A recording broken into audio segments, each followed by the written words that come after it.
우리는 살아가면서 수많은 순간에 마음이 흔들리고 지치곤 합니다. 때로는 아무리 애써도 채워지지 않는 공허함을 느끼고 때로는 설명할 수 없는 두려움에 사로잡히기도 합니다. 또한 사람과 상황 속에서 상처를 입으며 힘겹게 하루를 견디는 경우도 있습니다. 그러나 하나님은 그런 우리를 혼자 내버려 두지 않으시고 반드시 붙들어 주시는 분이십니다. 시편 23편은 바로 그 사실을 우리에게 분명히 보여주는 말씀입니다. 다윗의 고백이 담긴 이 시편은 수천 년이 지난 오늘에도 여전히 우리의 마음을 살리고 소망을 일으키는 힘을 가지고 있습니다. 그렇기에 우리가 이 말씀을 붙드는 것은 단순한 암송이나 위로의 차원을 넘어서 삶 전체를 바꾸는 놀라운 은혜의 시작이 됩니다. 첫째, 시편 23편을 붙들면 하나님이 우리의 부족함을 채워주십니다. 사람은 누구나 부족함을 느끼며 살아갑니다. 아무리 많은 것을 소유해도 더 가지지 못한 것에 대한 갈망이 남아있고 아무리 높은 자리에 올라가도 마음 깊은 곳에 허전함을 지울 수 없습니다.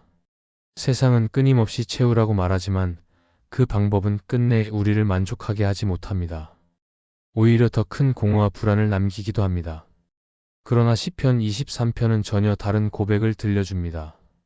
다윗은 여호와는 나의 목자시니 내게 부족함이 없다고 말합니다. 이 고백은 다윗이 세상의 풍요를 모두 누렸기 때문에 한 말이 아닙니다. 그는 오랜 도망자의 삶을 살았고 사울 왕의 위협 속에서 목숨을 걸고 숨어 다녔습니다. 때로는 사막 같은 현실에 내몰리고 때로는 배고픔과 외로움에 시달렸습니다. 그러나 그 속에서도 다윗은 하나님이 목자 되심을 믿었고 그 믿음 때문에 부족하지 않다고 고백할 수 있었습니다. 우리의 현실도 이와 같습니다. 가진 것이 많아야만 부족하지 않은 것이 아닙니다. 직장이 안정적이어야만, 경제적으로 여유로워야만, 건강해야만 마음이 채워지는 것도 아닙니다. 하나님을 목자로 인정하는 순간부터 우리의 삶은 달라집니다. 그분은 단순히 필요를 채워주는 분이 아니라 우리의 존재 자체를 돌보시는 분이시기 때문입니다. 우리가 걷는 길이 어떤 길이든지 하나님은 앞서 인도하시고 뒤에서 지켜주시며 옆에서 함께 걸어주십니다. 그래서 믿음의 눈으로 보면 내가 가진 것이 적어도 환경이 불안정해도 마음은 부족하지 않다는 고백이 나올 수 있습니다. 성경은 늘 이 사실을 증언합니다. 광야를 지나던 이스라엘 백성은 하루하루 하늘에서 내리는 만나를 먹으며 살았습니다. 사람의 눈에는 늘 부족해 보였지만 하나님은 한 번도 그들을 굶기지 않으셨습니다. 사르밧 과부는 한 움큼 남은 가루와 기름으로 마지막 식사를 준비하려 했지만 하나님의 말씀에 순종하자 그 항아리와 병은 마르지 않았습니다. 이것이 하나님이 채우시는 방식입니다. 세상이 말하는 풍족함과는 다르지만 필요한 순간마다 가장 선하게 채워주시는 은혜입니다. 오늘 우리에게도 이 고백은 여전히 유효합니다. 마음이 허전할 때 하나님을 찾으면 그분이 평안으로 채워주십니다. 관계에서 상처를 받아도 하나님께 나아가면 용서할 힘과 위로를 주십니다. 미래가 불안해 두려울 때도 하나님의 약속을 붙들면 다시 걸어갈 용기를 주십니다. 이것이 다윗의 고백이 오늘 우리의 고백이 될 수 있는 이유입니다. 그러므로 부족함을 채우는 길은 세상에 있지 않습니다. 아무리 많은 것을 가져도 또 다른 욕심이 생기지만 하나님 안에 거하는 순간 이미 충분한 삶을 살고 있음을 깨닫게 됩니다. 하나님은 우리의 목자이시고 목자는 양을 결코 굶기지 않습니다. 목자는 양의 필요를 가장 잘 아시고 가장 선하게 인도하십니다. 그렇기에 우리가 진정 붙잡아야 할 것은 더 많은 소유가 아니라 목자 되신 하나님 자신입니다. 그분과 동행할 때 우리의 마음은 더 이상 허전하지 않고 삶은 더 이상 공허하지 않습니다. 시편 23편의 이 첫 고백은 단순한 위로가 아니라 인생의 방향을 완전히 바꾸는 선언입니다. 부족함을 채우시는 분은 하나님뿐이라는 믿음이 생기면 우리는 더 이상 세상에 끌려 다니지 않습니다. 오히려 지금 주신 것에 감사하고 미래를 하나님께 맡기며 평안히 살아갈 수 있습니다. 하나님이 내 목자이시니 나는 부족하지 않다고 고백하는 삶, 그것이 바로 시편 23편을 붙들 때 나타나는 첫 번째 기적입니다. 둘째, 시편 23편을 붙들면 사망의 음침한 골짜기에서도 두려움이 사라집니다. 우리의 인생에는 누구도 피할 수 없는 어두운 순간이 찾아옵니다. 건강이 무너지고 가까운 사람을 잃고 삶의 기반이 흔들릴 때 우리는 깊은 골짜기를 지나는 것처럼 느낍니다. 다윗도 그 길을 걸었습니다. 그는 목동 시절 맹수와 싸우며 생명의 위협을 받았고 청년 시절에는 사울 왕에게 쫓기며 동굴과 광야를 떠돌았습니다. 왕이 된 후에도 배신과 전쟁, 자녀의 반역과 같은 수많은 아픔을 겪었습니다. 그러나 다윗은 시편 23편에서 이렇게 고백합니다. 내가 사망의 음침한 골짜기를 다닐지라도 해를 두려워하지 않을 것은 주께서 나와 함께 하심이라. 이 고백은 단순히 마음을 다잡는 위로가 아니라 실제로 하나님이 그의 곁에 계셨다는 믿음에서 나온 것입니다. 두려움이 커지는 이유는 혼자라는 생각 때문입니다. 어둠 속에 홀로 있다고 느낄 때 우리는 가장 쉽게 무너집니다.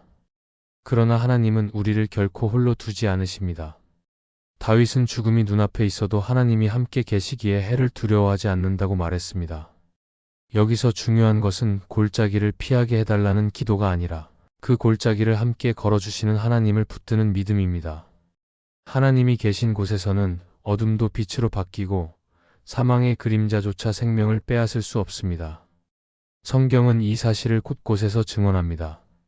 요셉은 억울한 누명을 쓰고 감옥에 갇혔지만 하나님이 함께 하셨기에 그 자리에서 은혜를 입었습니다. 다니엘은 사자굴에 던져졌으나 하나님이 입을 막으셔서 해를 입지 않았습니다. 세 친구가 풀무불에 던져졌을 때도 불꽃 가운데 함께 하신 분으로 인해 머리카락 하나도 타지 않았습니다. 이 모든 이야기는 두려움의 골짜기 속에서도 하나님이 결코 우리를 떠나지 않으신다는 사실을 보여줍니다. 우리의 삶에도 이 약속은 똑같이 적용됩니다. 사망의 음침한 골짜기는 단순히 죽음을 앞둔 상황만을 뜻하지 않습니다. 마음이 꺾이고 희망이 사라지는 모든 순간이 골짜기일 수 있습니다. 실패 후의 절망, 사람들에게서 받은 깊은 상처, 장래가 보이지 않는 불안도 우리를 짓누르는 골짜기입니다. 그러나 그 속에서도 하나님이 함께 하심을 믿으면 두려움은 점점 힘을 잃게 됩니다. 두려움은 상황을 보는 눈에서 생기지만 담대함은 하나님을 바라볼 때 생기기 때문입니다. 현대인들은 두려움을 없애기 위해 수많은 방법을 찾습니다. 심리학적 방법, 명상, 긍정적인 자기 암시 등 다양한 길을 시도합니다. 하지만 진정한 자유는 오직 하나님과 동행할 때 주어집니다. 다윗은 수많은 위기를 이겼지만 그의 힘은 자기 담대함에서 나오지 않았습니다. 오직 하나님의 함께하심을 믿는 믿음에서 나왔습니다. 우리도 마찬가지입니다. 두려움의 골짜기에서 벗어나려는 것보다 하나님이 함께하신다는 사실을 붙들 때 마음은 평안을 얻습니다. 시편 23편을 붙든다는 것은 곧 하나님이 목자 되심을 신뢰한다는 뜻입니다. 목자는 양을 결코 혼자 두지 않습니다. 양이 어두운 길을 걸을 때 목자는 지팡이와 막대기를 들고 앞서가며 뒤에서 보호합니다. 양은 길을 몰라 두려워하지만 목자는 길을 압니다. 우리가 두려움에 휩싸일 때 하나님은 이미 우리의 길을 알고 계시며 가장 안전한 길로 인도하고 계십니다. 따라서 사망의 음침한 골짜기를 지나며 우리가 해야 할 일은 두려움에 휘둘리는 것이 아니라 목자 되신 하나님을 신뢰하는 것입니다. 삶의 위기 속에서 그분의 임재를 기억할 때 상황은 변하지 않아도 마음은 담대해지고 영혼은 평안을 얻게 됩니다. 두려움은 여전히 우리 곁에 머물 수 있지만 더 이상 우리를 지배하지는 못합니다. 하나님이 나와 함께 하신다는 이 고백이 우리를 붙들기 때문입니다. 이것이 바로 시편 23편을 붙들 때 나타나는 두 번째 기적입니다. 두려움을 몰아내는 기적은 상황의 변화보다 더 큰 은혜입니다. 왜냐하면 삶의 모든 순간에 적용되기 때문입니다. 사망의 음침한 골짜기를 걸어도 두려워하지 않을 수 있는 사람, 그것이 바로 하나님을 목자로 삼은 사람의 모습입니다. 셋째, 시편 23편을 붙들면 원수 앞에서 보호하심을 경험합니다. 우리의 인생은 평탄한 길만 있는 것이 아니라 때때로 원수와 맞서야 하는 순간으로 가득합니다. 원수는 꼭 대적하는 사람만을 의미하지 않습니다. 우리의 삶을 힘겹게 하는 상황, 억울하게 다가오는 비난, 설명할 길 없는 고난도 원수처럼 우리 앞을 가로막습니다. 다윗은 왕이 되기까지 수많은 원수들을 경험했습니다. 사울의 시기와 질투로 인해 죽을 위기를 겪었고 전쟁터에서는 수많은 대적을 맞이했습니다. 심지어는 가장 가까운 사람들마저 배신과 모함으로 그를 괴롭게 했습니다. 그러나 다윗은 시편 23편에서 이렇게 고백합니다. 주께서 내 원수의 목전에서 내게 상을 차려주신다. 이 고백은 단순히 원수로부터 구출된다는 의미를 넘어 원수 앞에서도 하나님의 평안과 은혜를 누릴 수 있다는 선언입니다. 우리는 흔히 원수를 없애달라고만 기도합니다. 그러나 다윗의 고백은 원수가 사라지는 것이 아니라 그들의 눈앞에서 오히려 하나님이 자신을 높여주신다는 것입니다. 원수가 보고 있는 자리에서 하나님이 상을 차려주신다는 것은 놀라운 메시지입니다. 세상은 원수 앞에서 움츠러들고 두려워할 수밖에 없지만 하나님은 그 상황에서조차 우리를 존귀하게 하시고 하나님의 자녀로 보호하신다는 것입니다. 이것은 단순히 환경의 변화가 아니라 하나님의 영광을 드러내는 역사입니다. 성경을 보면 이러한 모습이 자주 나타납니다. 다니엘은 고발을 받아 사자굴에 던져졌지만 하나님이 그곳에서 지켜주셨습니다. 그의 원수들은 다니엘이 망하는 것을 보려 했지만 오히려 살아계신 하나님의 능력을 보게 되었습니다. 요셉 역시 형들에게 팔려 애굽으로 내려갔지만 하나님은 그를 애굽의 총리로 세워 수많은 사람을 살리는 도구로 사용하셨습니다. 원수는 요셉을 무너뜨리려 했지만 하나님은 그 자리에서 상을 차려주셨습니다. 이처럼 원수의 존재는 하나님의 권능을 드러내는 무대가 됩니다. 오늘 우리의 삶에도 이런 자리가 있습니다. 억울한 오해를 받을 때, 부당한 대우 속에 놓일 때, 우리의 선한 마음이 왜곡될 때, 우리는 원수 앞에 있는 것과 같습니다. 그러나 시편 23편은 그 순간에도 하나님이 우리를 지키신다고 말씀합니다. 원수가 우리를 넘어뜨리려 해도 하나님은 오히려 그 자리에서 우리를 세워주시고 하나님의 자녀임을 밝히 드러내십니다. 세상의 기준으로는 이해되지 않지만 이것이 바로 하나님의 방법입니다. 중요한 것은 우리가 원수를 어떻게 대하느냐입니다. 하나님이 원수의 목전에서 상을 차려주신다는 것은 우리가 직접 싸워 이겨야 한다는 말이 아닙니다. 오히려 원수의 존재 속에서 하나님을 더욱 의지할 때 하나님의 보호하심이 분명히 드러난다는 의미입니다. 그러므로 우리는 원수를 만났을 때 두려워하거나 분노하기보다 하나님이 그 자리에서 어떻게 일하실지 기대해야 합니다. 다윗이 사울에게 쫓길 때 원수를 죽일 기회가 있었지만 손을 대지 않았던 것처럼 우리도 원수를 내 힘으로 처리하지 않고 하나님께 맡길 때 진정한 승리를 경험하게 됩니다. 현실에서는 원수 같은 상황을 피하고 싶습니다. 그러나 하나님은 그 자리를 통해 오히려 우리를 더 강하게 세우십니다. 원수는 우리를 무너뜨리려 하지만 하나님은 그들을 통해 우리의 신앙을 단련하시고 그들의 목전에서 우리를 높이십니다. 시편 23편은 바로 그 놀라운 반전을 약속하는 말씀입니다. 원수가 우리를 바라보는 그 자리에서 하나님은 상을 차려주십니다. 그 상은 단순한 물질이나 형통이 아니라 하나님이 함께 하신다는 분명한 증거입니다. 이것이 시편 23편을 붙드는 사람의 삶입니다. 원수 앞에서 두려워하지 않고 억울함 속에서도 무너지지 않으며 오히려 하나님의 보호하심을 경험하는 자리로 나아가는 것입니다. 원수가 많을수록 하나님의 은혜는 더 선명해지고 원수가 클수록 하나님의 상은 더 풍성해집니다. 그러므로 우리는 원수의 존재를 무서워할 필요가 없습니다. 하나님은 그 자리에서 우리의 목자 되시며 원수 앞에서 보호하시는 분이십니다. 이것이 바로 시편 23편을 붙들 때 경험하게 되는 세 번째 놀라운 기적입니다. 넷째, 시편 23편을 붙들면 잔이 넘치는 은혜를 경험합니다. 시편 23편에서 다윗은 주께서 내 잔을 넘치게 하신다고 고백합니다. 이 고백은 단순히 삶에 필요한 것을 채워주신다는 의미를 넘어섭니다. 하나님은 우리의 필요를 겨우 채우시는 분이 아니라 풍성하게 부어주셔서 넘치도록 하시는 분이십니다.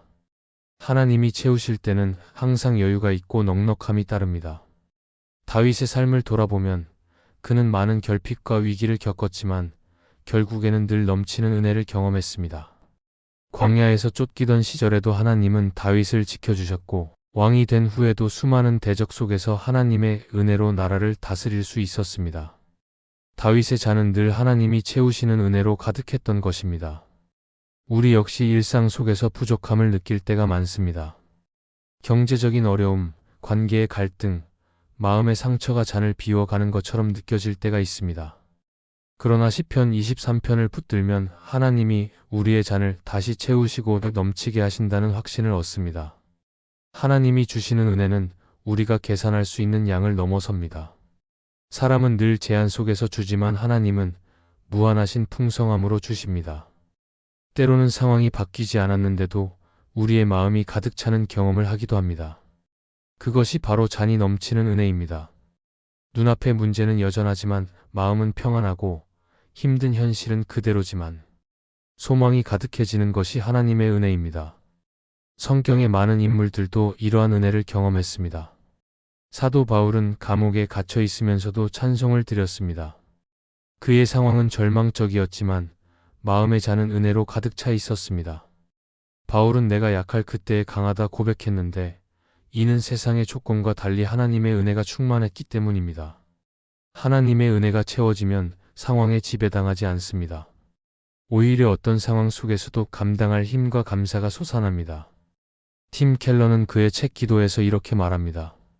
기도는 우리가 원하는 것을 얻어내는 수단이 아니라 하나님이 우리에게 필요한 것을 채워주시는 은혜의 통로이다. 이 말처럼 잔이 넘치는 은혜는 우리가 간절히 구한 것을 넘어서는 하나님의 응답 속에서 나타납니다.